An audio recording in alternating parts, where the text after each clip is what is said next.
విజయవాడలోని శ్రీ కృష్ణానది స్నానాల ఘట్టం దగ్గర ఉన్నాము. ఇక్కడ అంతకుముందు ఉన్న అభివృద్ధి కంటే చాలా అభివృద్ధి బాగా చెందింది. నిజంగా విజయవాడ హైదరాబాద్లోనే హైటెక్ సిటీ టైపు మారింది మన కూటమి ప్రభుత్వం వల్ల. మన చంద్రబాబు నాయుడు, పవన్ కళ్యాణ్,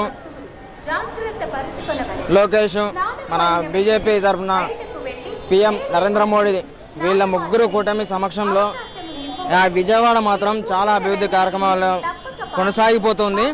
ఇది నిజం చెప్పాలంటే ఒక 3-4 సంవత్సరాల తర్వాత మాత్రం నిజంగా మనం అనుకోకుండా ఆంధ్రప్రదేశ్ ఇంత డెవలప్ అయిందా, కొన్ని రోజుల్లోనే ఇంత డెవలప్ అయిందా అనేసి మనం ఆశ్చర్యపోయేంత వరకు తయారవుతుంది.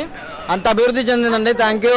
కూటమి సమక్షంలో ఇంత అభివృద్ధి జరుగుతున్న కారణం థ్యాంక్ యూ మోడీ గారు, థ్యాంక్ యూ చంద్రబాబు నాయుడు గారు, థ్యాంక్ యూ పవన్ కళ్యాణ్ గారు, జనసేన పార్టీ పవన్ కళ్యాణ్ గారికి చాలా ధన్యవాదాలు. ఇలాంటి అభివృద్ధి కార్యక్రమాలు ఇంకా మీరు ముందున్న రోజుల్లో చేయాల్సిన